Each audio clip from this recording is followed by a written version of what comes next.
माँ, मेरी पूरी जिंदगी क्या ऐसे ही कटेगी?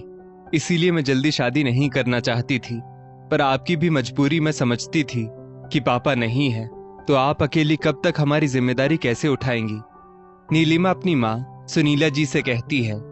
सुनीला जी बोली, बेटा, ऊपर वाले पर भरोसा रखो, एक दिन वो सब ठीक कर देगा।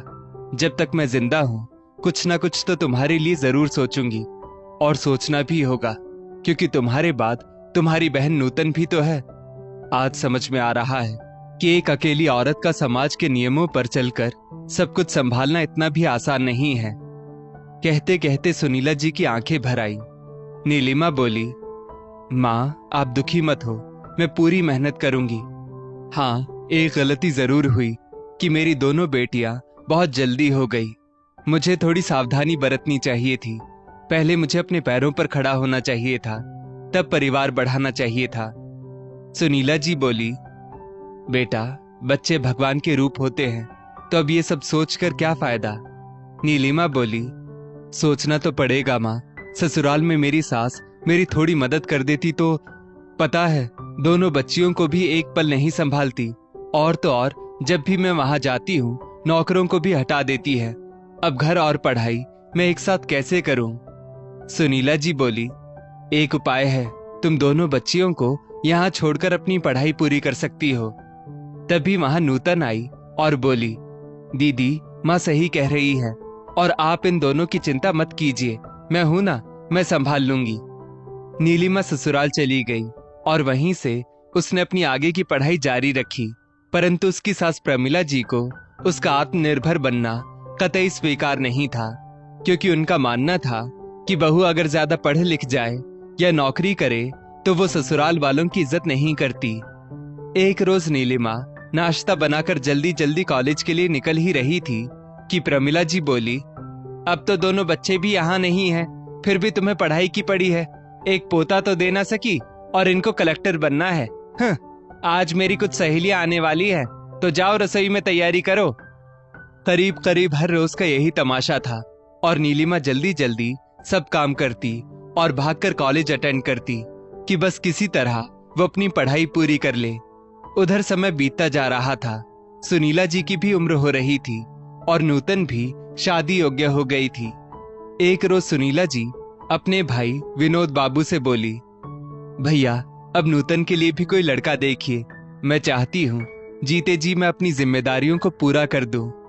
विनोद बाबू बोले, सुनीला, मैं तुम्हारी परेशानी समझता हूँ। नीलिमा की शादी हमने इतने अच्छे परिवार में की थी, पर हमें क्या पता था कि उसके ससुराल वाले ऐसे निकलेंगे। सुनीला जी बोली, भैया, इसी वजह से मैं चाहती हूँ कि भले परिवार मध्यम वर्गीय ही हो, पर अच्छे इंसान हो। विनोद बाबू बोले, अब क्या कर सकते हैं, पिछले साल भी एक अच्छा रिश्ता मिला था, पर नूतन ने ही मना कर दिया था। हाँ, मैंने एक दो जगह और बात चलाई है, तो तुम चिंता मत करो, अच्छा ही जवाब आएगा। अब मैं चलता हूँ और देखता हूँ कोई अच्छा रिश्ता मिले तो। इतना कहकर वो वापस गांव चले गए। नूतन ने अपनी माँ और मामा की बात सुन ली थी, तो आकर बोली, माँ, मुझे अभी शादी नहीं करनी, आप क्यों नहीं समझती? दीदी इन दोनों को मेरे भरोसे छोड़कर गई है, तो मुझे इन्हें भी देखना है और अपनी आगे की पढ़ाई भी पूरी करनी है। माँ, जीवन में शादी ही सबसे जरूरी नहीं होती।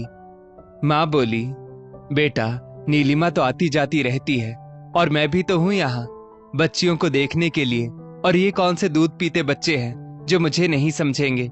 अच्छा लड़का हाथ से निकल गया तो फिर ढूंढना मुश्किल हो जाएगा, और मेरे जीवन का क्या भरोसा। नूतन बोली, माँ, ऐसा मत बोलो। दरअसल पिछले 2 साल से नूतन शादी की बात को ऐसे ही टाल रही थी। समय बीता। करीब 1 साल बाद नीलिमा की पढ़ाई जब पूरी हुई और वो दोनों बच्चों को लेकर अपने पति के साथ जाने लगी, तो सुनीला जी अपने दामाद मुकेश बाबू से बोली, मेहमान, काम छोटा या बड़ा नहीं होता, और अपनी मेहनत की कमाई से सूखी रोटी भी हलवे जैसा स्वाद देती है। मैं जानती हूँ आप जितना भी कमाएंगे मेरी बेटी उसमें गुजर बसर कर लेगी, बस आप उसका साथ दीजिएगा। मुकेश ने हाथ जोड़कर कहा, मम्मी जी, आपने जितना साथ दिया हम उसका एहसान कभी नहीं भूल सकते। अब क्या करूं, मेरी माँ पढ़ी लिखी होकर भी आप जैसी समझदार नहीं है, तभी तो हमें 2 साल तक बच्चियों को आपके पास छोड़ना पड़ा। सुनीला जी बोली, अरे नहीं नहीं मेहमान, ऐसा मत कहिए। इन बच्चियों की वजह से मेरे घर में भी रौनक बनी रही। बस आप अपना और इनका ध्यान रखिएगा और आते जाते रहिएगा। इतना कहकर नीलिमा ने बच्चियों के साथ विदा ली। अब नूतन के पास कोई बहाना नहीं था कि वो शादी की बात को टाल सके। असल बात तो ये थी कि वो अपनी माँ को अकेले छोड़कर जाना नहीं चाहती थी। कहते हैं भगवान सबके सुख दुख की चिंता करता है, तो उसने नूतन की चिंता भी देखी। एक रोज विनोद बाबू आए और फोटो दिखाते हुए बोले, लड़का अकेला है, माता पिता उसके बचपन में ही गुजर गए थे, चाचा ने पाला है। सुनीला जी तैयार हो गई और उनके कहने पर नूतन शादी के लिए मान तो गई, पर उसने एक शर्त रखी कि शादी के पहले मैं लड़के से एक बार मिलना चाहती हूँ। आस पड़ोस और रिश्तेदार कहने लगे, देखो तो इसीलिए कहते हैं लड़कियों के ऊपर बड़े भाई या पिता का साया होना चाहिए, वरना वो ऐसे ही मनबूढ़ हो जाती हैं। सुनीला जी बोली, भविष्य के बारे में सोचना अगर बदतमीजी होती है तो मैं चाहती हूँ मेरी बेटी बदतमीज हो जाए, पर अब वो अपने जीवन का फैसला खुद करेगी। फिर लड़के से मिलने के लिए एक जगह और एक समय तय किया गया। नूतन ने बड़ी ही शालीनता से अपने मन की बात विनय के सामने रखी कि मेरे पिता नहीं हैं, हम 2 बहनें ही हैं। एक बहन की शादी हो चुकी है और मैं अपनी माँ को किसके भरोसे छोड़कर आपके घर आऊं, तो क्या आप मेरी माँ की जिम्मेदारी उठाएंगे? क्या शादी के बाद आप अपनी माँ की तरह उनको अपने साथ रखेंगे? नूतन की ऐसी बातें सुनकर विनय उससे बहुत प्रभावित हुआ और उसने अपनी मंजूरी दे दी।